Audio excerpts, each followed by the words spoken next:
امام موسیٰ کاظم رضی اللہ تعالیٰ عنہ اپنے بابا جان امام جعفر صادق رضی اللہ تعالیٰ عنہ کے وارث و جانشین اور عکس جمیل تھے، مسند علم نبوت کے جانشین، اہل بیت اطہار رضوان اللہ تعالی علیہم اجمعین کے امین تھے، معرفت الہی کے مہکار تھے، زہد و تقوی کے شاہکار تھے، جود و سخاوت کا دربار تھے، اور اپنے دور میں دنیا کے سب سے بڑے عالم، سب سے بڑے سخی اور عبادت گزار تھے۔ آپ رضی اللہ تعالیٰ عنہ نیک، عالم، عبادت گزار اور زاہد شخصیت کے حامل تھے، قرآن مجید کے نہایت دلکش انداز میں تلاوت فرمانے والے، اور خود بھی جب تلاوت کرتے تو روتے بھی جاتے تھے، اور ساتھ بیٹھنے والے بھی آپ کی آواز سے، آپ کے انداز کو دیکھ کر ان کی آنکھوں سے بھی آنسو جاری ہو جاتے تھے۔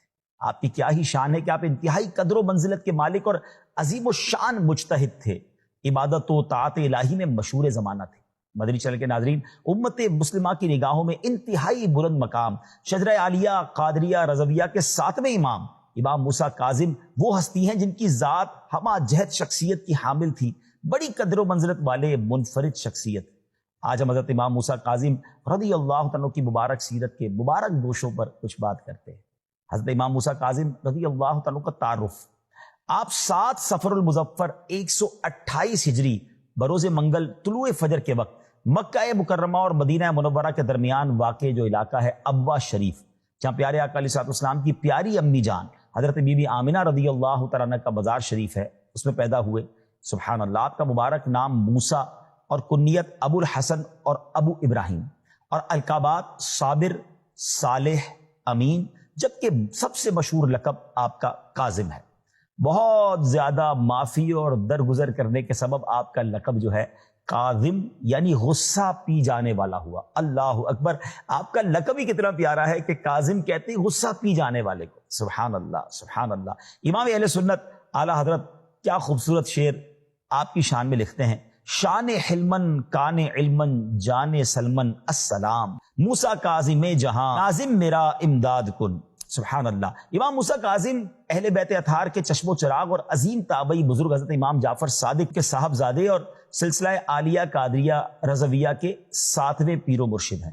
آپ کی والدہ محترمہ کا نام حمیدہ بربریہ رحمت اللہ تعالی علیہا تھا۔ آپ کے بارے میں امام جعفر صادق رضی اللہ عنہ فرماتے کہ میرے تمام بیٹوں میں موسیٰ کاظم بہترین بیٹے ہیں، اور یہ اللہ پاک کے موتیوں میں سے ایک موتی ہیں۔ سبحان اللہ۔ آپ ذرا سوچیں کہ والد بھی بیٹے پر فخر کرے، اور والد بھی کون؟ امام جعفر صادق۔ سبحان اللہ۔ آپ کا جو الکاظم لقب معروف ہے نا ناظرین، دراصل قرآن مجید میں متقین کی صفات میں ذکر ہونے والا ایک وصف اور کلمہ ہے۔ جب لوگوں نے آپ کے اندر اس وصف کی کیفیات ملاحظہ فرمائیں تو ان کے دلوں نے خود بخود اس بات کی تصدیق کی کہ اس زمانے میں اس لقب کی آپ سے زیادہ کوئی حقدار شخصیت نہیں ہے۔ پھر یہی بات دلوں سے نکل کر زبان پر آئی، اور ایسی زبان پر آئی کہ یہ شہادت بن کر رہ گئی جسے آج تک دہرایا جا رہا ہے۔ قرآن مجید میں اللہ پاک ارشاد فرماتا ہے: الذین ينفقون فی السراء والضراء والکاظمین الغیظ والعافین عن الناس واللہ یحب المحسنین، جو غصہ پی جاتے اور لوگوں سے درگزر کرنے والے ہیں۔ تو یہاں اسی قرآن پاک کے لفظ مبارک سے سبحان اللہ آپ کا لقب کاظم پڑ گیا، جو غصہ پی جانے والے۔ اللہ کرے کہ آپ کے اس وصف کا صدقہ مجھے اور آپ کو نصیب ہو جائے۔